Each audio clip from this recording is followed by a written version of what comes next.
Hello everyone, my name is Mukesh and I'm back with another video lecture on T.S. Eliot's long poem The Wasteland, and we were studying the first part of the poem, The Burial of the Dead, and this is going to be the last video on the first part. So we start from line number 60. Unreal city under the brown fog of winter dawn. Now the narrator calls the city unreal. Unreal का मतलब क्या, अगर हिंदी अनुवाद करें तो इसका मतलब होगा कि जो रियल नहीं हो, जो वास्तविक ना हो, ऐसी सिटी। वास्तविक क्यों नहीं है? बिकॉज अगेन बार बार जो याद रखना है, ऐसी बातें आएंगी, उन सब का मीनिंग जो है वो ये होगा कि कहीं ना कहीं रूट्स से, अपनी कल्चर से लोग जो हैं वो क्या हो गए हैं, अलग हो गए हैं। फर्स्ट वर्ल्ड वॉर में इतनी कैजुअलिटीज हुई थी, इतनी डेथ हुई थी कि लोगों का भगवान से जो है ना विश्वास उठ गया था। तो अपन सिर्फ ये नहीं बोल सकते कि लोगों की गलती है, कहीं ना कहीं वर्ल्ड वॉर फर्स्ट का जो प्रभाव है वो भी लोगों के ऊपर था उस वक्त।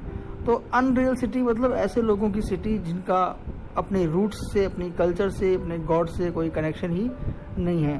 Under the brown fog of a winter dawn, और सर्दियों की एक सुबह में फोग जो है, कोहरा जो है वो छाया हुआ है, ब्राउनिश जो है एटमॉस्फेयर है।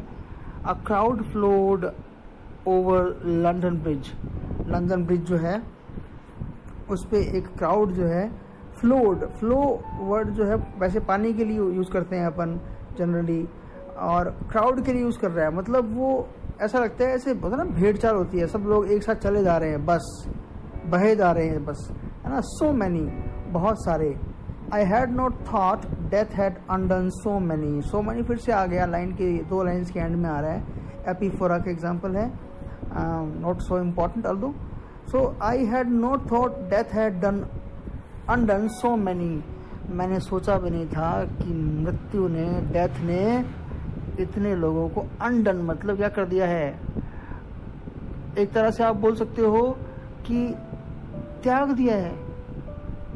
ये इसकी मैं हिंदी करने की कोशिश भी कर रहा हूँ और आपको समझाने की कोशिश भी कर रहा हूँ कि इन लोगों को ऐसा लगता है डेथ ने त्याग दिया है। त्याग दिया है मतलब कि नाउ दे आर अलाइव कहने के लिए तो, बट एक्चुअली ये मरे हुए हैं, बस डेथ ने इनको अपनाया नहीं है अब तक। ओके, और ये रेफरेंस जो है वो डांटी की पोएम जो है इन्फर्नो या डिवाइन कॉमेडी से ली गई है, याद रखना। DANTE, डांटे, divine comedy, DIVINE divine, COMEDY comedy. I had not thought death had undone so many, है डांटे divine comedy. Size short and infrequent were excelled, बस आहें भर रहे हैं लोग, छोटी छोटी और इनफ्रीक्वेंट मतलब थोड़े थोड़े अंतराल के बाद आ रही हैं, फ्रीक्वेंट नहीं है मतलब। एक्सेल्ड छोड़ी जा रही हैं, size short and infrequent were excelled and each man fixed his eyes before his feet, और हर आदमी की आंखें जो हैं, दृष्टि जो है वो कहाँ है, अपने पैरों पे, मतलब वो ऊपर सामने देख नहीं रहे हैं, वो पैरों पे अपनी नज़रों को टिकाए हुए हैं, मतलब बिल्कुल नीचे गिरी हुई उनकी नज़र है। कहीं ना कहीं T.S. एलियट फिर से वही बात दोहरा रहा है, बार बार दोहराएगा तो, कि एक धर्म विहीन व्यक्ति जो है वो एक्चुअली मानव कहलाने के लायक ही नहीं है, वो गिरा हुआ व्यक्ति है, और ऐसे ही लोग हो गए हैं। Flowed up the hill and down king William street, और पहाड़ी के ऊपर से होते हुए वो किंग विलियम स्ट्रीट में नीचे पहुंच गए, स्ट्रीट का नाम है ये। टू वेयर, जहां पर Saint Mary Woolnoth kept the hours, Saint Mary Woolnoth church का नाम है लंदन के, ठीक है। Kept the hours with the dead sound, church में घंटियां बजती हैं और रात को खासकर 9 o'clock पे घंटी बजती है एक, तो वो घंटी जो है डेड साउंड, मतलब उस घंटी की आवाज भी कैसी है, डेड साउंड, बहुत ही आप बोल सकते हो कैसी कि क्षीण या बहुत ही मंद आवाज है। और डेड साउंड बोलने का एक मतलब ये भी है कि चर्च जो सबको रास्ता दिखाने वाला है वो एक मात्र क्या बन गया है, एक ऐसी जगह जहाँ पे भीड़ जो है भीड़ बकरियों की तरह इकट्ठी होके बस चले जा रही है, पहुंच जाती है बस, और जाके अपनी अटेंडेंस लगवा के वापस चली आती है। तो 9 बजे घंटी बजती है। There I saw one I knew, वहां पे मैंने एक व्यक्ति को देखा जिसको मैं जानता था। एंड स्टॉप्ड हिम, और उसे रोका मैंने, क्राइंग स्टेटसन, उसे मैंने पुकारा, क्या कह के पुकारा, Stetson. So we are now going to see that the narrator of the poem is going to have a short discussion with the person named Stetson. You who were with me in the ships at Myle, तुम वही हो ना जो मेरे साथ उस माइले के युद्ध में थे. अब ध्यान रखो बच्चों, स्टूडेंट्स, कि दिमाग में तो ये आएगा कि अभी फर्स्ट वर्ल्ड वॉर की बात चलनी चाहिए, लेकिन एक्चुअली ये बहुत ही पुरानी 250 BC की बात कर रहा है. माइले जो है वो सिसिली, इटली में एक जगह है, और 250 BC में वहाँ पे वॉर हुआ था कोई, उस वॉर की बात चल रही है. तो ये कहीं ना कहीं एंटिक्विटी और एंशियंट वॉर की बात कर रहा है ना. और पुराने वॉर में ले जाने का मतलब ही क्या है कि ये पुरानी ग्लोरी जो है, क्योंकि वॉर जो है it is related to glory, उसको वापस लाना जाता है, इसलिए इसने उस युद्ध का नाम लिया, ना कि फर्स्ट वर्ल्ड वॉर का नाम लिया. नाउ तुम वही हो ना जो मेरे साथ सिसिली में हुए युद्ध में थे. That corpse you planted last year in your garden. अब यहाँ से आगे जो लाइन्स हैं उनकी मैं एक बार सिर्फ हिंदी करूँगा, उसके बाद में मैं आपको मीनिंग बताऊँगा. That corpse you planted last year in your garden, वो मुर्दा, वो डेड बॉडी जो तुमने अपने बगीचे में लगाई थी लास्ट ईयर, क्या has it begun to sprout, क्या वो उसमें फूल खिलने लगे हैं, क्या वो उगने लगी है, sorry. Will it bloom this year, क्या वो इस साल खिल जाएगा पूरा.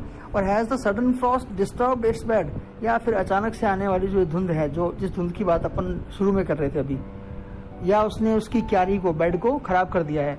ओ keep the dog far hence, कुत्ते को दूर रखना. दैट्स फ्रेंड टू मैन, कुत्ता जो है वो किसका, मनुष्य का दोस्त है. और with his nails he will dig it up again, वो उसको वापस से खोद देगा.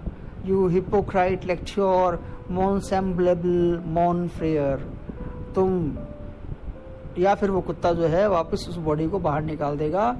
तुम हिपोक्राइट लेक्चर, मतलब हिपोक्राइट क्या होता है, जो पाखंडी हो, दिखावा करता हो. Lecture reader. मॉन सैम्बलेबल, मेरे जैसे दिखने वाला. मॉन फ्रेयर, मेरा फ्रेंड. ये जो फ्रेंच लाइन्स हैं, हिपोक्रेट लेक्चर, मॉन सैम्बलेबल और मॉन फ्रेयर, ये लाइन्स जो है बॉडलेयर, BAUDLAIRE, बॉडलेयर के एक वर्क से ली गई है. और यहाँ पर ये लाइन का मतलब क्या है, मैं अभी आता हूँ, पहले मैं जिसकी हिंदी मैंने की है मैं उसको एक्सप्लेन कर दूँ. तो वो मुर्दा जो तुमने प्लांट किया था तुम्हारे गार्डन में, अब मुर्दा प्लांट करने का मतलब क्या, हम सब जानते हैं मुर्दा प्लांट करने से कुछ नहीं होगा ना. मुर्दा प्लांट करना इज इक्वल टू डेथ जो हुई थी युद्ध में, उसको बताना. मतलब लास्ट ईयर जो डेथ हुई थी, है ना, उस डेथ ने has it begun to sprout, तुम्हें कुछ सिखाना शुरू कर दिया है क्या. Will it bloom this year, या इस साल तक कुछ सिखा देगी क्या. मतलब ये है, जैसे हमने पहले पढ़ा था कि मुट्ठी भर रेत में मैं तुम्हें डर दिखाऊंगा, मौत का डर दिखाऊंगा. तो सही मायने में ये लोग जो जिए जा रहे हैं, जो मरे हुए हैं, मरे हुए समान हैं परंतु मर नहीं रहे हैं, इनके मन में शायद भगवान का, स्पिरिचुअलिटी का डर कब आ सकता है, जब ये मौत से डरना शुरू करेंगे. बिकॉज अभी तो ये कुछ होश में ही नहीं है, बस ऐसे ही जिए जा रहे हैं. तो मतलब ये है कि क्या तुम किसी भी भय से, किसी भी तरीके से स्पिरिचुअल हो सकते हो क्या, या होगे क्या, या गॉड में विश्वास करना शुरू करोगे क्या इस साल तक. और has the sudden Frost disturbed it's bed, या फिर जो ये धुंध है, जो धुंध अभी चल रही थी, जिस धुंध में, जिस अंधेरे में, जिस अज्ञान में लोग चले जा रहे हैं, उस अज्ञान ने उसकी क्यारी को डिस्टर्ब कर दिया है. मतलब जो तुम्हें ज्ञान वो दे सकती थी डेथ, उस ज्ञान को नहीं तुम्हें मिलने दिया. Oh keep the dog far hands, कुत्ते को दूर रखना. दैट्स फ्रेंड टू मैन, कुत्ता जो होता है वो मनुष्य का दोस्त होता है. और with his nails he will dig it up again, या फिर वो अपने नाखूनों से उसको बाहर निकाल देगा. कहने का मतलब है जब वो बॉडी बाहर निकल जाएगी, अगर अपन हिंदी अनुवाद के अनुसार बात करें तो वो खिलेगी नहीं, क्योंकि जब बीज को बाहर निकाल दोगे तो खिलेगा नहीं. और बॉडी बाहर निकल जाएगी का मतलब यहाँ पर क्या है कि मतलब जो तुम्हें ज्ञान मिल सकता है डेथ से, वो मिलेगा नहीं. डॉग्स वगैरह जो हैं ना, दे वर यू नो, आगे जाके हमें पता लगेगा कि कल्चर का हिस्सा जो है कैसी चीज़ें बन गई हैं, दिखावटी चीज़ें. और डॉग भी उन दिखावटी चीज़ों में से एक है। मतलब तुम सिर्फ दिखावटी चीज़ों में खोए रहोगे तो तुम्हें वो ज्ञान नहीं मिलेगा, डेथ से मिलना चाहिए तुम्हें। यू हिपोक्रेट लेक्च्योर, तुम जो पाखंडी रीडर माने यहाँ पे रीडर नहीं है, लिसनर है, क्योंकि वो स्टेट्समैन को बोल रहा है ना। किसको बोल रहा है? स्टेट्समैन को। मोन सैम्पलेबल, मेरे जैसे दिखने वाले हो तुम। मोन फ्रेयर, मेरे भाई हो तुम। तो मेरे जैसे दिखने वाले हो मेरे भाई। नाउ सो माई मोन सैम्पलेबल मतलब मेरे जैसे दिखने वाले, मतलब मैं भी ऐसा ही हो गया हूँ, मेरे फ्रेंड। सो एक बात और, ये keep the dog far hence में एक थोड़ी सी रेफरेंस में देना भूल गया आपको, अभी दे देता हूँ, इट्स नॉट टू लेट। ये जॉन वेबस्टर का प्ले है वाइट डेवल, उसमें से लिए उससे मिलता जुलता है। वहाँ पर hence kept keep the wolf far hence, उसमें वॉल्फ वर्ड यूज किया गया, परंतु वहाँ पर that's a friend to man की जगह पे that's a foe to man use किया गया है ना। वेबस्टर, WEBSTER वेबस्टर है ना, और प्ले का नाम है वाइट डेविल। सो वहाँ पर उसको फो बोला गया, यहाँ पे इसको फ्रेंड बोला गया है। और सी ये पोएम जो है शुरुआत से ही कॉन्ट्राडिक्शंस की बात कर रही है। आप देखो, अगर शुरुआत में वो विंटर को क्या बोल रहा था, विंटर केप्ट अ स्वॉर्म, है ना। यहाँ पे बोल रहा है वो dog is a friend to man, और वो नुकसान पहुंचाएगा because he is a friend to man. So this is all about contradictions, and the modern life itself is full of contradictions. That is why we are going to find so many more contradictions in the poem, and this was the first part named The Burial of the Dead of the Wasteland. Second part, which is named A Game of Chess. Now we are very soon going to see what is the significance of this game of chess, and मैं अभी बताकर आपको आपका जो suspense है वो ख़राब नहीं करना चाह रहा। So let's start. The chair she sat in like a burnished throne. Now कोई फीमेल है, कौन है हमें नहीं पता, हमेशा की तरह। The chair she sat in, जिस चेयर पे वो बैठी हुई थी, लाइक अ बर्निश्ड थ्रोन, एक शाइनिंग चमकता हुआ थ्रोन की तरह था वो, है ना। ग्लोड ऑन द मार्बल, और उसकी जो ग्लो है, चमक है, वो मार्बल माने मार्बल का फ्लोर, उस पर पड़ रही थी, रिफ्लेक्ट हो रही थी। Where the glass held up by standards wrought with fruited vines, है ना। जहाँ पर क्या था उस फ्लोर पे, उस मार्बल के फ्लोर पे क्या था? वेयर द ग्लास, मिरर था। Held up by standards wrought up with fruited vines, standard wrought माने उकेरे हुए, मतलब जहाँ पे उकेरे हुए थे फ्रूटेड वाइन्स, फूलों वाली या फ्रूट वाली वाइन्स, लताएं बनाई हुई थी उस आयरन पे, डिजाइन था मतलब। और from which a golden Cupidon peeped out, और जिन डिजाइन में से एक गोल्डन कलर का क्यूपिड जो होता है वो एक तरह से मैसेंजर ऑफ लव होता है, अपने हाथ में एक तीर कमान लिए हुए रहते हैं वो, उनके सिर के ऊपर एक लाइट भी रहती है, अभी आप सर्च करेंगे गूगल पे तो आपको मिल जाएगा। उनमें से एक गोल्डन कलर का येलोइश कलर का क्यूपिड जो है पीप्ड आउट, झांक रहा था। Another hid his eyes behind his wing, और दो क्यूपिडोन थे वहाँ पे, और दूसरे की आंखें उसके पंखों के पीछे छिपी हुई थी। Double the flames of 7 branched candelabra, candelabra जो मोमबत्तियाँ रखने का एक सांचा होता है या ये स्टैंड होता है, 7 ब्रांच, 7 ब्रांचेस वाला, है ना। और वो क्यूपिडोन जो है और उस मिरर की जो रोशनी है वो उस 7 ब्रांचेस वाले कैंडल ब्रा की फ्लेम को डबल कर रही थी, मतलब और बढ़ा रही थी, मिरर से रिफ्लेक्ट होके वो और ज़्यादा दिखाई दे रही थी। Reflecting light upon the table, और वो लाइट जो है सारी की सारी मिलके टेबल पे पड़ रही थी। As the glitter of her jewels rose to meet it, और उस ग्लिटर को या उस ग्लिटर के साथ उसकी जो ज्वेलरी थी लड़की की वो भी मिल गई, मतलब वो उठी और उसे मिल गई, मतलब वो सारी की सारी रोशनी एक साथ टेबल पे जमा हो गई। कहने का मतलब ये है कि ऑलरेडी चीज़ें बहुत ही ग्लिटरी थी, चमकदार थी, ऊपर से उसकी ज्वेलरी जो है वो भी उस चमक के साथ मिल गई, तो वो चमक कई गुना बढ़ गई। और वो ज्वेलरी कहाँ से निकली थी? From satin cases powered in rich profusion. Satin कपड़ा होता है, के केस बने हुए थे, उन पे कपड़ा लगा हुआ था उनके कवर पर, उनसे रिच प्रोफ्यूजन बहुत ज़्यादा मात्रा में निकले हुए। मतलब ये है कि ज्वेलरी जो है वो बहुत ज़्यादा उसने पहन रखी थी, जो कि उसने अपने साटिन के केसेस से निकाली थी। In vials of ivory and coloured glasses unstoppered. और उसके अलावा वाइल्स क्या होते हैं, आप बोल सकते हो छोटा बर्तन या छोटी शीशी कांच की, ऑफ आइवरी यहाँ पे हाथी दांत की, एंड कलर्ड ग्लास और कलरफुल ग्लास की, अनस्टॉपर्ड खुले हुए, अनस्टॉपर्ड मैंने खुले हुए, लर्क्ड, लर्क का मतलब वैसे झांकना होता है लेकिन यहाँ पे निकलना यानी कि खुशबू निकलना। हर स्ट्रेंज सिंथेटिक परफ्यूम, सिंथेटिक का मतलब यहाँ पर फेक परफ्यूम्स, परफ्यूम माने जो डिओड्रेंट या परफ्यूम होते हैं, सेंट होते हैं जो, और सिंथेटिक बोलने का मतलब ये है कि वो नेचुरल नहीं थे, वो फ्लावर से बने हुए नहीं थे, वो जो बाजार में मिलते हैं सिंथेटिक वैसे परफ्यूम्स थे। अनगुएंट, उनकी शेप बता रहा है वो, अनगुएंट, ग्रीसी, पाउडर्ड, पाउडर के रूप में, और लिक्विड या लिक्विड के रूप में, तीनों फॉर्म में थे वो। Troubled, confused and drowned the sense in orders. और ये सब चीज़ें, खासकर ये जो सेंट थे, ये किसी भी व्यक्ति को ट्रबल्ड, कंफ्यूज्ड, परेशानी में, दुविधा में डालने वाले, and drowned the sense of in orders, और खुशबू का सेंस ही उन्होंने क्या कर दिया, खत्म कर दिया। ड्राउंड मैंने डुबाना नहीं है, खत्म कर दिया।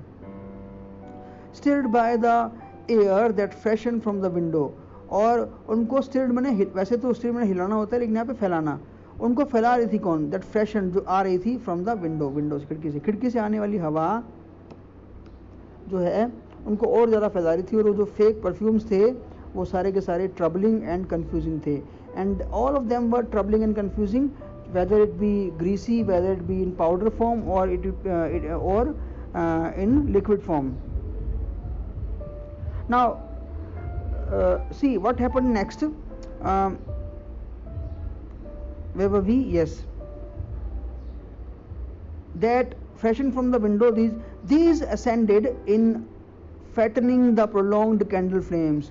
और ये जो हवाएं हैं विंडो से आ रही थी, असेंडेड, ऊपर उठना, इन फैटनिंग मतलब चौड़ा करने में यानी कि बढ़ाने में, द प्रोलॉन्ग्ड कैंडल फ्लेम्स, जो पहले से कैंडल के फ्लेम्स थे उनको और ज़्यादा वो हवा जो चलने से वो क्या हो रहे थे, बढ़ रहे थे, फैल रहे थे। अब ये पूरा का पूरा जो है ना, ये एक सिस्टम जो है ये बता रहा है, जो ये उसके कमरे की का डिस्क्रिप्शन बताना क्या क्या शो करता है, ये शो करता है कि कितना सब कुछ आर्टिफिशियल है ना, आदमी की लाइफ में सब कुछ आर्टिफिशियल हो गया उस समय में। Plunge their smoke into the laquearia, laquearia जो ऊपर फॉल्स रूफ होती है, ऊपर जो डेकोरेटिव रूफ होती है उसको बोलते हैं। नाउ ये जो मोमबत्तियां हैं इनका धुआं जो है हवा के कारण वो कहाँ जा रहा था, flush their smoke into the laquearia, ऊपर छत पे।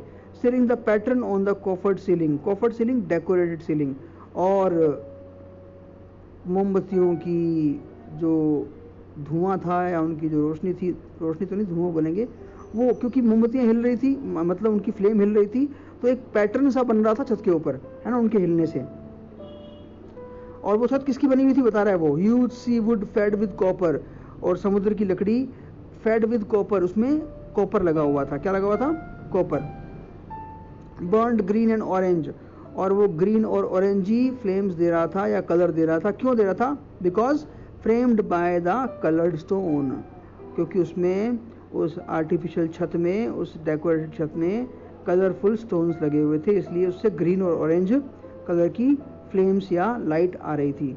इन विच सैड लाइट अ कार्व्ड डॉल्फिन स्वैम, और उसकी दुख भरी रोशनी में अ कार्व्ड डॉल्फिन स्वैम, एक कार्व्ड नक्काशी की हुई डॉल्फिन, डॉल्फिन जानते हो मछली होती है, स्वयं तैर रही थी। मछली तैर रही थी का मतलब वास्तव में नहीं तैर रही थी वो, मतलब वहाँ पे की जो छत है उसमें एक डॉल्फिन जो है वो बनी हुई है, और स्वयं का मतलब तैर नहीं रही है, वो तैरती हुई बनी हुई है।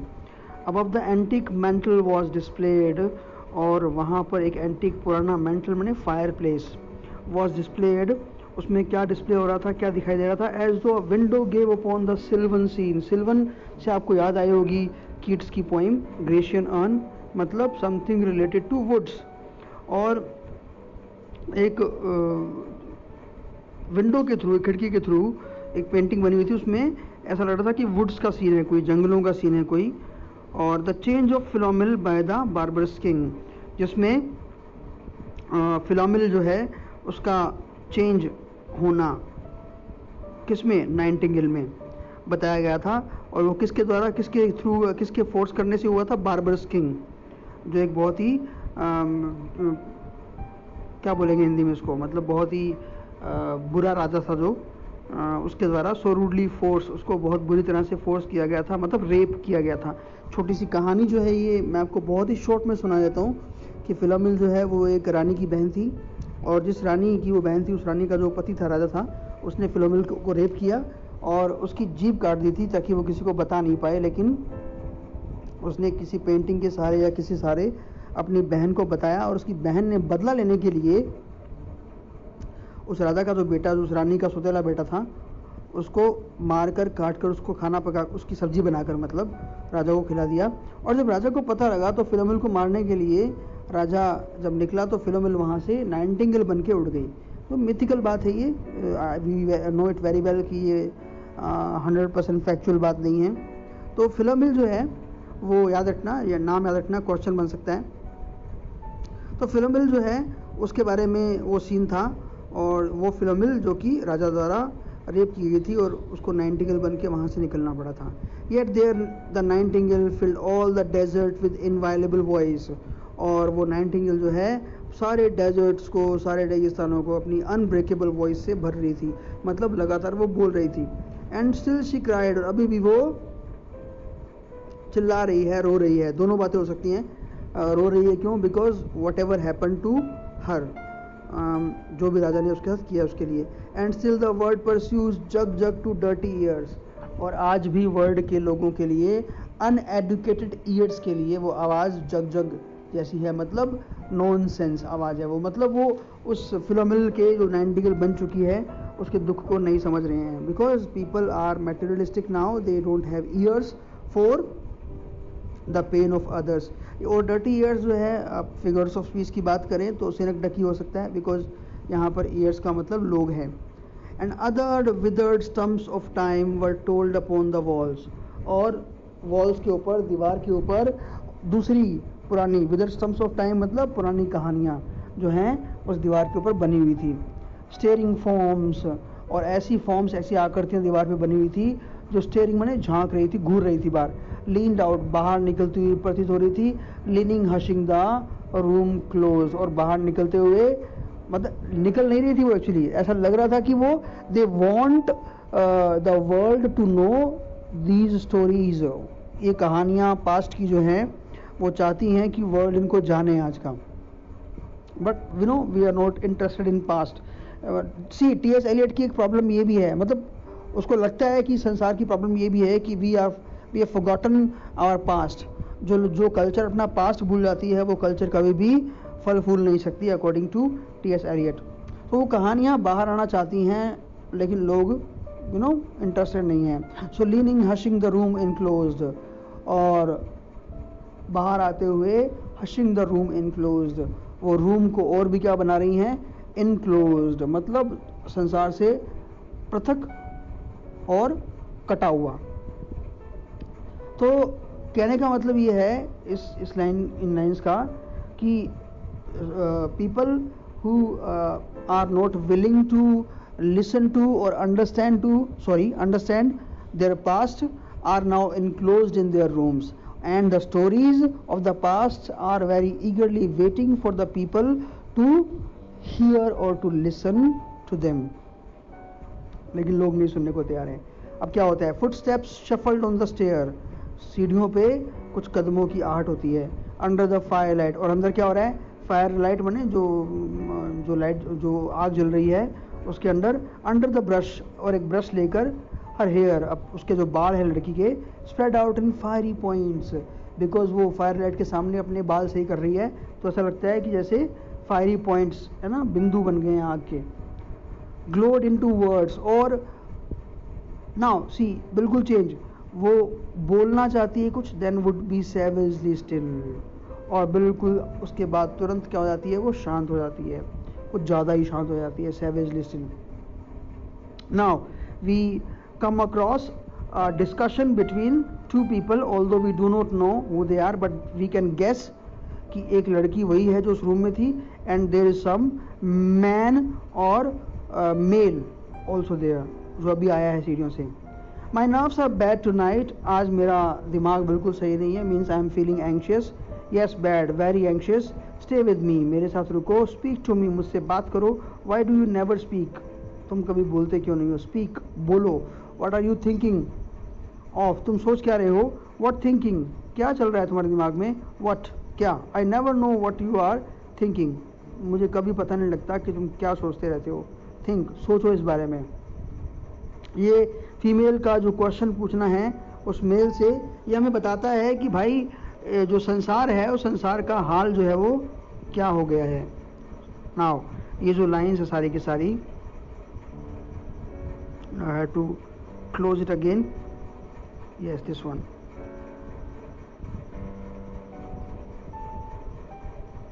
This is a problem. Okay, so now the person replies, उस लड़की का जो कहना है वो क्या है कि भाई तुम बोलते क्यों नहीं हो कभी? दो लोग जरूर हैं इस रूम में लेकिन उनके बीच में कोई कम्युनिकेशन नहीं है। I think we are in rats' alley, और हमें लगता है कि हम एक ऐसी जगह पे पहुंच गए हैं। हालांकि वर्ल्ड वॉर फर्स्ट के अकॉर्डिंग बात करें तो जो सोल्जर्स को बंकर दिए जाते थे वो इतने छोटे थे कि उनके अंदर कई लोगों की तो कई सोल्जर्स की तो मौत ही हो जाया करती थी। तो वैसे बंकर्स का रेफरेंस आ रहा है, और वो जो मेल है वो रिप्लाई करता है कि हमें लगता है कि हम ऐसे एक बंकर में घुसे हुए हैं ना। Where the dead man lost their bones, जहाँ पे जो डेड मैन हैं उनकी हड्डियाँ तक खो गई हैं। मतलब लोगों का पर्पस और लोगों की फॉर्म माने ह्यूमन बींग होना, ये सब खो गया है। लोग भूल गए हैं कि वो ह्यूमन बींग है और उनका एक पर्पस भी है। वॉट इज दैट नॉइज, ये आवाज़ कैसी है? The wind under the door, जो हवा है दरवाजे के नीचे उसकी आवाज़ है। What is that noise now, ये आवाज़ किस चीज़ की है भाई? What is the wind doing, ये हवा क्या कर रही है? नथिंग अगेन नथिंग, कुछ नहीं, ये हवा कुछ नहीं कर रही है। डू यू नो नथिंग, तुम्हें कुछ नहीं पता, ये फीमेल बोल रही है, पहले मेल बोल रहा था। डू यू सी नथिंग, तुम्हें कुछ दिखाई नहीं देता क्या? डू यू रिमेंबर नथिंग, तुम्हें कुछ याद नहीं है? ये फीमेल बोल रही है। मेल बोलता है आई रिमेंबर, मुझे याद है। Those are pearls that were his eyes, कि वो शेक्सपियर का रेफरेंस आ गया फिर से टेम्पेस्ट का, कि वो जो उसकी आंखें थी डूबे हुए इंसान की वो अब मोतियों जैसी लग रही है। मतलब सजीव चीज़ अब क्या लग रही है? निर्जीव लग रही है। उसे वो टैरो कार्ड याद आ रहा है ना, डेथ बाय वाटर वाला। फिर वो फीमेल बोलती है are you alive or not, तुम जिंदा भी हो या नहीं? Is there nothing in your head, क्या तुम्हारे दिमाग में, क्या तुम्हारे सिर में कुछ नहीं है क्या? मतलब तुम सोचते नहीं हो क्या? बट ओ दैट शेक्सपियरियन राग, फिर वो मेल बोलता है कि हाँ ये शेक्सपियरियन राग। अब देखिए अब तक हमने जो अलूजन देखे हैं सारे के सारे अच्छे फेमस लिटरेरी राइटर्स के हैं, जिन्हें हाई कल्चर अलूजन बोल सकते हैं। अभी जो एक अलूजन आ रहा है शेक्सपियरियन राग, वो लो कल्चर अलूजन है। मतलब जो उस समय जैज सॉन्ग पॉपुलर थे जिन्हें रागा बोलते थे, और ऊपर शेक्सपियर की लाइन आई है, दोनों को मिक्स कर दिया इसने, क्या बोल दिया? शेक्सपियरियन राग। तो पॉपुलर कल्चर की बात चल रही है ना, क्लासिकल या हाई कल्चर की बात नहीं चल रही। सो दैट शेक्सपियरियन राग इट्स सो एलिगेंट, कितना शानदार है ये, सो इंटेलिजेंट, कितना स्मार्ट और कितना बुद्धि को अपील करने वाला है ये ना। वहाँ के लोगों को शेक्सपियर पसंद नहीं है, वहाँ के लोगों को पॉपुलर कल्चर पसंद है। ये बात अपन पहले बोल चुके हैं। What shall I do now, मैं क्या करूँगी अब? What shall I do, again repeat कर रही है उसको। I shall rush out as I am, जैसे मैं हूँ वैसे ही बाहर भाग जाऊंगी मैं। एंड वॉक द स्ट्रीट, और गलियों में चलूंगी विद माई हेयर डाउन, मेरे बाल खुले रख कर। सो इसी तरह से what shall we do tomorrow, हम कल क्या करेंगे? What shall we ever do, हम हमेशा या कभी भी क्या करेंगे? Means she is not sure regarding their future. What are they going to do? Because all the future they know, all the life they know is confined within the walls of a room. And artificial jewelry, artificial perfumes and decoration, this is the life that the wastelanders know actually. So they don't know the life of spirituality, they do not know the life of the people who lived in the past, which was full of spirituality. They know nothing about that, so they are actually fearful regarding their future. Now क्या reply करता है वो male? The hot water at 10, 10 बजे चाय बनाने के लिए पानी गर्म करेंगे हम। एंड इफ इट रेन्स, और अगर बरसात होती है, अ क्लोज्ड कार एट 4, तो हमें 4 बजे कार लेने आ जाएगी ना, जॉब के से वापस आना हो चाहे कहीं जाना हो। मतलब ये लाइफ है। And we shall play a game of chess, और फिर हम क्या करेंगे? हम चेस का, शतरंज का एक गेम खेलेंगे। टाइटल आ गया यहाँ पे। Pressing lidless eyes and waiting for a knock upon the door. Lidless eyes, पलक झपके बिना आंखें, प्रेसिंग का मतलब दबाना नहीं है यहाँ पे, प्रेसिंग में लगातार देखना, and waiting for a knock upon the door, और दरवाजे पर हम किसी नॉक की प्रतीक्षा करेंगे। When Lil's husband got demobbed, फिर से बिल्कुल नया सीन शुरू हो गया है। Now there are two ladies as we can guess. तो जब लिल जो है उसका हस्बैंड जो है वो आर्मी से वापस घर आया अपने, आई सेड, मैंने कहा उसको, I didn't means my word, मैंने कुछ भी जो है अनक्लियरली नहीं बोला। मीन्स वर्ड मतलब अनक्लियर बोलना, मैंने अपने वर्ड्स को अनक्लियरली नहीं बोला, मतलब मैंने साफ साफ बोला बिल्कुल। I said to her myself, मैंने खुद उसे कहा, क्या कहा, hurry up please it's time. ये वो नहीं बोल रही है, ये जो बार में बैठे हैं उस बार का जो वेटर है वो बोल रहा है बार बार कि भाई टाइम हो गया है जाने का, खड़े हो जाओ सब लोग। Now Albert is coming back. तो हमें पता लगता है कि लिल का हस्बैंड जिसका नाम क्या है, अल्बर्ट है। अब अल्बर्ट वापस आ रहा है। Make your self bit smart, अपने आप को थोड़ा अच्छा बनाओ, सुंदर बनाओ। He'll want to know what you done with that money he gave you. वो जानना चाहेगा कि उसने तुम्हें जो पैसे दिए थे ना, तुमने क्या किया उसके साथ, और पैसे क्यों दिए थे? To get yourself some teeth, कि दांत लगवा लो अपने। He did, उसने दिए थे। I was there, मैं खुद वहाँ थी। You have them all out, तुमने सब बाहर निकलवा लिए हैं लिल। And get a nice set, और एक अच्छा सेट बनाओ अपने लिए। मतलब you have them all out बने बाहर निकलवाओ, सॉरी, और अपने लिए अच्छा सा दांतों का एक सेट बनाओ, ठीक है। He said, I swear I can't bear to look at you, उसने कहा था, I swear I can't bear to look at you, कि मैं तुम्हारी तरफ देख तक नहीं सकता हूँ, तुम इतनी बदसूरत लगती हो। And no more can't I said, और मैं भी नहीं, मैंने उसको बोल दिया, मैं भी तुम्हारी तरफ देख नहीं सकती। And think of poor Albert, और बेचारे अल्बर्ट के बारे में सोचो। He is been in the army 4 years, 4 साल से वो आर्मी में है। He wants a good time, वो तुम्हारे साथ एक अच्छा टाइम स्पेंड करना चाहता है। And if you don't give it him, और अगर तुम उसे नहीं दोगी वो time, there is others will, दूसरे हैं जो दे देंगे, मतलब दूसरी लड़कियां, दूसरी औरतें हैं जो दे देंगी। आई सेड, मैंने कहा, means if you are not able to satisfy your husband physically, there will be other women who would be happy to do that, because Albert is working in army, and we can guess that he would be a smart and handsome guy. Oh, is there, she said, इसने कहा, अच्छा ऐसा है क्या? Something of that, I said, हाँ ऐसा ही कुछ मान लो, मतलब ऐसा होगा, अगर तुम मुझसे संतुष्ट नहीं कर पाओगी तो दूसरी औरतें हैं फिर। Then I'll know who to thank, तो मुझे कम से कम पता होगा ना कि मुझे थैंक यू किसको बोलना है। मतलब तुमने मुझे बता दिया है कि ऐसा हो सकता है, तो डोंट वरी, अगर ऐसा होता है तो मतलब मैं तुम्हारे लिए प्रति थैंकफुल रहूंगी, बिकॉज तुमने मुझे पहले बता दिया है। कि शायद उसने कहा, and give me a straight look, और मेरी तरफ उसने बिल्कुल घूर कर देखा। Now Hari up please it's time, और फिर से वो बार टेंडर की आवाज़ आती है कि भैया पब बंद होने का, बार बंद होने का टाइम हो गया है, ठीक है ना।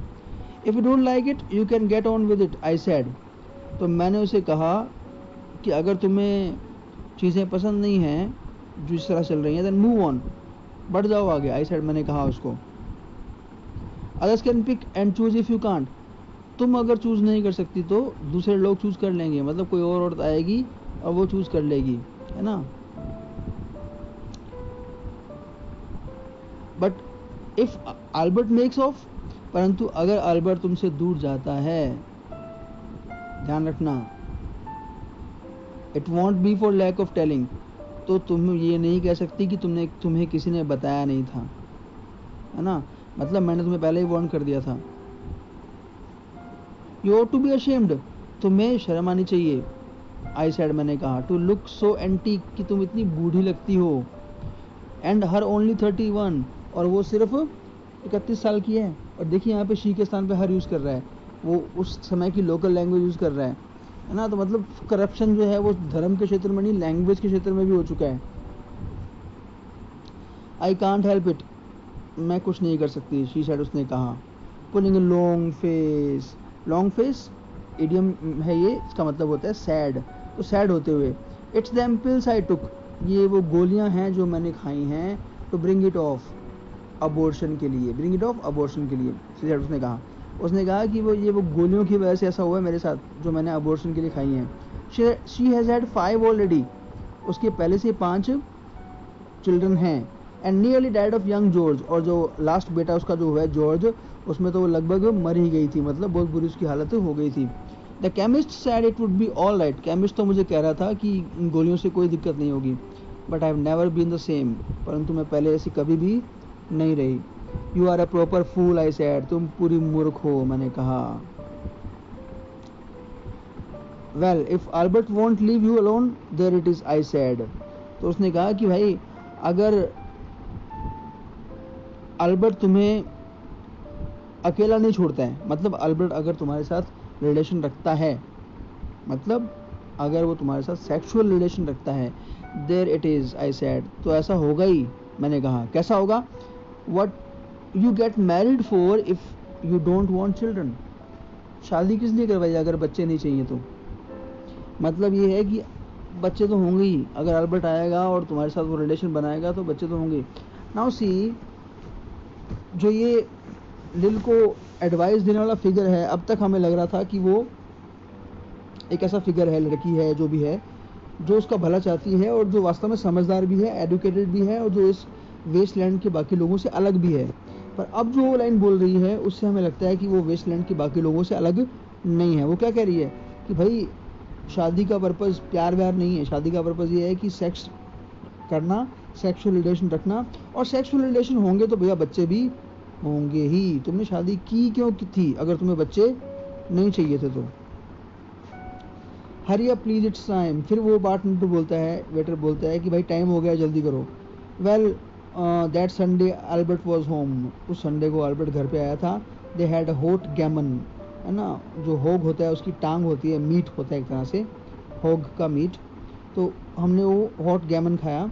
And they asked me in to dinner, और उन्होंने मुझे भी डिनर के लिए बुलाया था, to get the beauty of it, ताकि मैं भी उस डिनर की सम्चुअसनेस, स्वीटनेस या स्वाद जो है वो चख सकूं। हरी अप प्लीज इट्स टाइम, जल्दी करो समय हो गया है। हरी अप प्लीज इट्स टाइम, जल्दी करो समय हो गया है। बारटेंडर बोल रहा है, बार बार रिपीट कर रहे हैं, और पूरी लाइन रिपीट हो रही है तो एनाफोरा हो गया ही। हालांकि मैं पहले बोल चुका हूँ, figures of speech are not that important in this poem because we have other important things to consider. Good night Bill, good night Lou, good night May, ये सब लोग इसको गुड नाइट कर रहे हैं, एक जैसे कि एक तरह से ये फॉर्मेलिटी रह गई हो सिर्फ। Tata, good night, good night, good night ladies, good night sweet ladies, good night, good night. ये रिपीट हो रहा है इतनी बार, बहुत बार रिपीट हो रहा है गुड नाइट, ये है ना। और इसका मतलब ये है कि ये एक मशीनी शब्द बन के रह गया है। और अभी जो कन्वर्सेशन हुआ है, पूरा गेम ऑफ चेस जो हुआ है, मतलब बिल्कुल फ्यूटाइल जो है लोगों के एफर्ट हो गए हैं। They simply are not living as a human being should live, उनकी लाइफ मशीनी हो गई है, और प्यार व्यार, रिलेशंस और ओवरऑल लाइफ जो है वो बिल्कुल बोरिंग है। और again the only thing that we lack here is spirituality, religion. Okay, so we are going to find very soon whether we have some option or some way to bring back those old days or that old religion or not. It is up to T.S. Eliot now कि वो कैसे हमें now the nymphs are departed and their friends the loitering heirs of city directors, जो आम लोग हैं उनके पास जो है अब वो हैसियत नहीं बची है कि वो समर के टाइम पे रात को एंजॉय करें with girls and with NIMS. NIMS मैंने आपको बताया ऐसा कि जो प्रोस्टिट्यूट्स होते हैं उनके लिए यूज़ किया है उन्होंने। Now the nymphs have departed and their friends the loitering heirs of city directors, जो शहर के बड़े लोगों के बेटे हैं, लॉइटरिंग ख़राब करते हुए, है ना, मतलब जिन्होंने शहर को ख़राब किया है, गन्नती को ख़राब किया, डिपार्टेड चले गए हैं। हैव लेफ्ट नो एड्रेसेस, उन्होंने कोई नामो निशान अपना नहीं छोड़ा है। By the waters of Leman I sat down and wept. Now ये जो रेफरेंस है ये एक्चुअली साम PSALM साम से होते हैं, साम 13 से है। और ये जो ज्यूज़ होते हैं JEWS, उनके कल्चर का एग्जाम्पल है कि जब उनको अपने घर जाना था और घर जा नहीं पा रहे थे तो they wept by the waters of, और नदी का नाम अभी मुझे देखना पड़ेगा। सो वहाँ से रेफरेंस लिया है ये कि by the waters of Leman I sat down and wept. Now everybody in this wasteland, खासकर जो नरेटर है हमारा, जो जान रहा है इन बातों को, he wants to go home.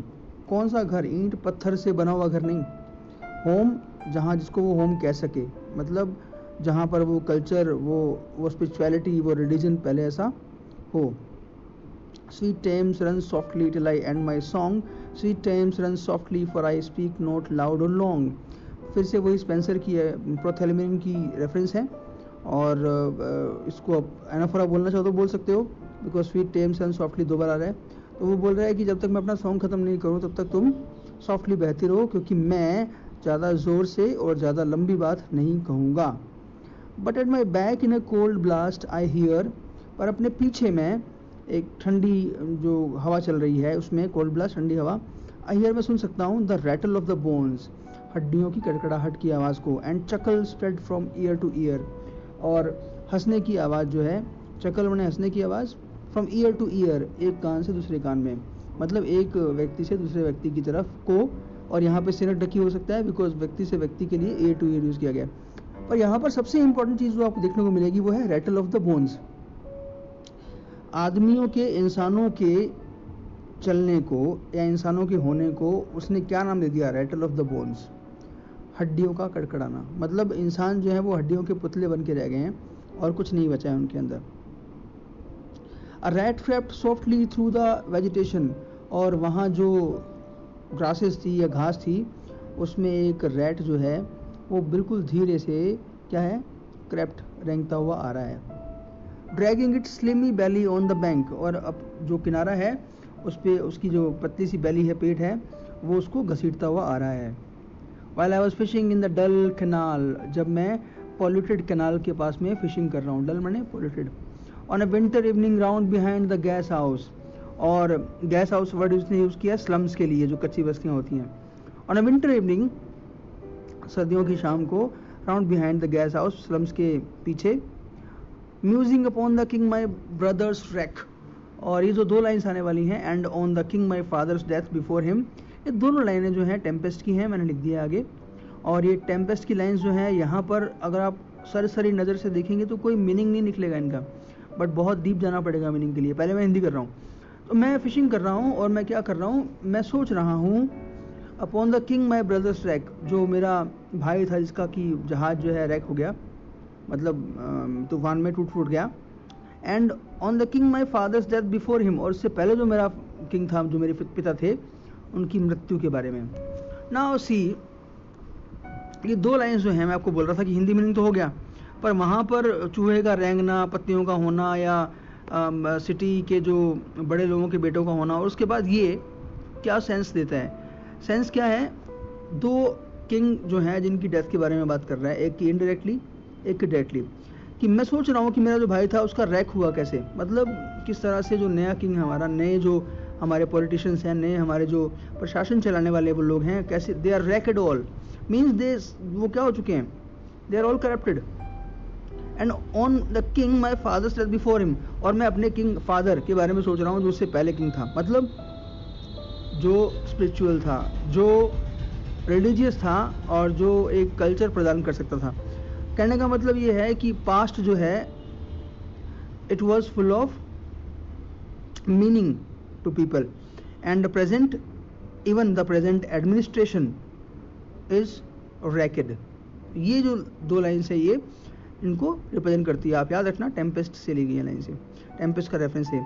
White bodies naked on the low damp ground, और उनकी जो वाइट बॉडीज हैं वो कहाँ पड़ी हैं? डैम्प, गीले ग्राउंड में नीचे पड़ी हुई हैं. And bones cast in little low dry garret, और एक बहुत ही छोटे से सूखे से ड्राई गार्नेट, गार्नेट बोल सकते हैं अपने एटिक को, मतलब जो कमला दास की पोएम में आया था ना, याद होगा आपको, एटिक्स है ना, जो अपन एक छोटा सा स्टोर रूम बनाते हैं. रूम क्या बनाते हैं? छत के नीचे दीवार के साथ लगा के अपन छोटा स्टोर फैसिलिटी बनाते हैं जो. Now rattled by the rat's foot only, और उसके पास विजिट करने कोई नहीं आता. कौन आता है? सिर्फ rats foot only, year to year, साल दर साल चूहे जो हैं वही आते हैं उनकी हड्डियों के पास में, और कोई नहीं आता. मतलब ये जो 2 डेड बॉडीज़ पड़ी हैं, हड्डियों में तब्दील हो चुकी हैं, कोई उनको विजिट करने वाला नहीं है. But at my back from time to time I hear the sound of horns and motors. अब याद रखना ये लाइन्स जो हैं एंड्रू मार्वल की फेमस पोएम जो है टू हिज कोय मिस्ट्रेस, आप चाहें तो गूगल पे जाके इस पोएम को एक सरसरी नज़र से पढ़ भी सकते हैं, अच्छी पोएम है बहुत ही, वहाँ से लीजिए. पर वहाँ पर क्या था, but at my back from time to time I hear the natural sounds, है ना, नेचुरल साउंड सुनता है वो, लेकिन यहाँ पर मैं अपने पीछे की तरफ सुन पा रहा हूँ साउंड्स किसकी, हॉर्न्स और मोटर्स की, है ना, मतलब वाहनों के हॉर्न बज रहे हैं और मोटर गाड़ियाँ चल रही हैं, उनकी आवाज़ सुन पा रहा हूँ मैं. विच शैल ब्रिंग, जो लाएगी, Sweeney to Mrs Porter in the spring. ये जो रेफरेंस है वो जॉन डे के एक ड्रामा की है, पार्लियामेंट ऑफ बीज नाम है इसका, JOHN, जॉन डे दे ही रखा है मैंने, पार्लियामेंट ऑफ बीज. उसमें एक्टियन और डायना का रेफरेंस है. एक्टियन एक व्यक्ति था और जो कि डायना गॉडेस ऑफ हंटिंग को नहाते हुए देख लेता है वाइल शी वॉज नेकेड, है ना, और वो उसको श्राप देती है कि तुम एक स्टैग बन जाओगे, 12 सिंगा बन जाओगे, और वो बन जाता है, समथिंग लाइक दैट. तो वो रेफरेंस जो थी उसमें कहीं भी लस्ट नहीं थी, फिर भी उसको श्राप मिल गया. लेकिन यहाँ पर जो रेफरेंसेस हैं, 2 नाम हैं, एक तो है स्विनी, ये T.S. एलियट की 2 पोएम में पहले भी आ चुका है, सेक्सुअली बहुत ही इंक्लाइंड पर्सन है, मतलब सेक्सुअल एक्टिविटीज में संलिप्त रहने वाला. और मिसिस पोटर जो है वो ऑस्ट्रेलियन सोल्जर्स जो हैं अक्सर मिसिस पोटर के बारे में गाया करते थे. She was physically available lady in their poems और सॉन्ग्स, एक्चुअली थी या नहीं थी. तो मतलब कुल मिला के दोनों ही ये जो है सेक्सुअल एक्टिविटीज़ में संलिप्त रहने वाले लोग जो हैं, इनका रेफरेंस यहाँ पे मिल रहा है. ठीक है, तो मतलब जब कोई मिस्ट्रेस में नेचुरल सॉन्ग्स आती थी, रिवर की सॉन्ग आती थी, तो प्रेमी मिलते थे, लव के बारे में बात होती थी. अब हॉर्न्स की आवाज़ आ रही है, मोटर्स की आवाज़ आ रही है, तो क्या होगा, 2 सेक्सुअली इन्वॉल्व लोग जो हैं, सेक्सुअली एक्टिविटीज़ में इन्वॉल्व लोग जो हैं वो मिलेंगे. O the moon shone bright on Mrs Porter, Mrs Porter के ऊपर मून जो है वो बहुत ही ब्राइट चमक रहा था. एंड ऑन हर डॉटर, उसकी बेटी का भी रेफरेंस आ रहा है यहाँ पे. दे wash their feet in soda water, और वो अपने पैर जो हैं वो किस में धो रहे हैं, सोडा वाटर में. सोडा वाटर में पैर धोना भी क्या शो करता है, दिखावा. कोई आदमी पैर अपने पानी में भी धो सकता है. ओके, तो आगे की जो लाइन्स हैं वो फ्रेंच पोइट वर्लेन की एक रचना है पार्सिफाल, उसमें से ली गई हैं. और पहले मैं इसको पढ़ लेता हूँ. एटो सेस वॉइक्स दी फेंस शेंटिन डैन सा कुपल. ये जो लाइन्स हैं जिनका मीनिंग जो है वो क्या है, दो children's voices singing in the dome. ये बच्चों की आवाज़ें जो गा रही हैं किसी डोम में, किसी बड़े से हॉल में. ना ये जो लाइन्स हैं ये रेफरेंस है पार्सिफाल से. और ये कब यूज़ किया गया था पार्सिफाल में, जब वो बच्चों के गाने को एक non physical non sexual activity बताते हुए ये शो कर रहा था वर्लेन कि किस तरह से इंसान जो है वो टेम्पटेशन से दूर होकर बच्चों की तरह जो है इनोसेंट बन सकता है. ओके, तो अब देखो ध्यान से, पहले रेफरेंस आती है स्वैनी और मिसिस पोटर की, उनकी सेक्सुअल एक्टिविटीज़ के बारे में बात होने वाली है या किसी और की सेक्सुअल एक्टिविटीज़ के बारे में बात होने वाली है. ठीक है, उसके बाद वो वर्लेन की बात करता है जो सेक्सुअल एक्टिविटी से दूर रहने की या फिर टेम्पटेशन से दूर रहने की बात करता है. ठीक है, और वो टेम्पटेशन से दूर रहने की बात के बाद में एलियट डायरेक्टली क्या बोलता है, ट्विट ट्विट ट्विट, जग जग जग जग जग. ये वही लाइन्स हैं, आपको याद दिलाएंगी सेकंड पार्ट की. सेकंड पार्ट में ये जग जग जग जो है फिलोमिल की जो दुख है उसको रिप्रेजेंट करने के बाद में उसकी जो आवाज़ है कैसी लग रही थी, वो जग जग जग जग जग, ट्विट ट्विट ट्विट, नया जोड़ दिया है इसने. मतलब कोई मीनिंग नहीं है लोगों के लिए इसका, है ना. कोई कितना भी मेरी अच्छी बात बोलना चाहे, कोई कितना भी दुख भरी बात बोलना चाहे, या फिर उसका कोई मीनिंग नहीं है. पार्सिफाल की बात जो है यहाँ पे हुई है, उसका भी कोई मीनिंग नहीं है, उसका मीनिंग भी जग जग जग ही है. सो रूडली फोर्स, फिलोमिना को याद कर रहा है, वो बोल रहा है कि कितना रूडली उसके साथ रेप हुआ था. टेरेस द्वारा एस ऐड कर देंगे अपन इसमें. वो बात भी लोगों के लिए कोई मायने नहीं रखती. आजकल रेप कोई फ़र्क ही नहीं पड़ता है ना. आजकल सब संबंध ऐसे ही हो गए हैं. अब जब बहुत जल्दी हम देखने वाले हैं इस पोएम में, इसी पार्ट में आगे कुछ ऐसा ही एक्ट होने वाला है जो किसी भी मायने में रेप से कम नहीं है, but it doesn't matter at all. Okay, एक और चीज़ आपके दिमाग में मैं लाना चाहूँगा कि आप में से कुछ लोगों को लग रहा होगा कि ये क्या मतलब है, मतलब ऐसे ही कभी भी कुछ भी आ रहा है ना, क्यों हो रहा है ऐसा, एलिट ने जानबूझ के किया या क्या कारण है इसका। मैं आपको बहुत सिंपल सी बात बताना चाहूँगा। एक टर्म है ड्रामा नॉवल में तो इसको यूज़ करते हैं, stream of consciousness word use करते हैं इसके लिए, जिसको जेम्स जॉयस द्वारा परफेक्ट बनाया गया था, हेनरी जेम्स द्वारा परफेक्ट बनाया गया था।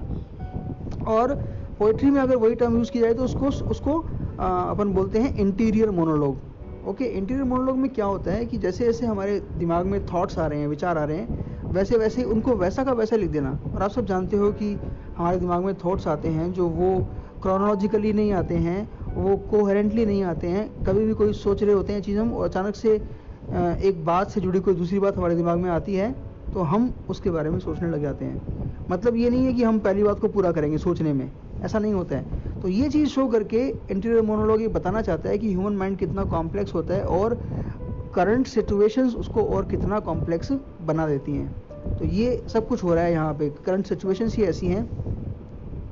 आगे पढ़ते हैं। Unreal city, this is unreal city under the brown fog of winter Noon. Again repeat हो रहा है ये, है ना, बैरल ऑफ डेड से। तो ब्राउन फॉग मतलब बैरननेस शो करता है, ऑफ अ विंटर नून, सर्दियों की दोपहर को। Mister Eugenides the Smyrna merchant या स्माइरना मर्चेंट। मिस्टर यूजिनाइडस की बात पहले हो चुकी है, नाम नहीं आया था उसका। वन आइड मर्चेंट याद है आपको, वो यही है। Mr Eugenides the Smyrna merchant unshaven with a pocket full of currants. Now वो मर्चेंट है, स्माइरना का है वो, और उसने दाढ़ी नहीं कर रखी है, उसकी पॉकेट में करंट्स हैं, मतलब किशमिश बोल सकते हैं अपन। CIF cost insurance and freight paid London documents eight side, मतलब एट साइड सॉरी, मतलब वो कुछ माल वाल ढोने के लिए, कुछ जहाज में रखने के लिए आ रहा है, जिसका उसने कोस्ट इंश्योरेंस फ्रेट सब पे कर दिया है ना। मतलब बिजनेस की बात चल रही है। तो बिजनेस की बात करते करते बीच में क्या शुरू हो जाता है, आस्क्ड मी इन डिमोटिक फ्रेंच, उसने मुझे कोलोक्वियल बोलचाल की फ्रेंच भाषा में कहा, to luncheon at the Cannon Street Hotel, कि चलो अपन लंच करने चलते हैं कैनन स्ट्रीट होटल में। और उसके बाद followed by weekend at the Metropole, और उसके बाद में हम पूरा वीकेंड जो है मेट्रोपोल होटल में बिताएंगे ना। ये मेट्रोपोल होटल जो है वो किसके लिए जाना जाता है, ऐसी ही एक्टिविटीज़ के लिए, सेक्सुअल एक्टिविटीज़ के लिए। और यहाँ पर तो और भी पार्ट टेढ़ी हो गई, बिकॉज जो नैरेटर है हमारा वो भी मेल है, और जो ये यूजिनाइडस है वो भी मेल है, तो इसका मतलब होमोसेक्सुअलिटी की बात चल रही है। ओके, अगले वीडियो में बात करते हैं। It's up to 14 minute video, so will see you in the next video.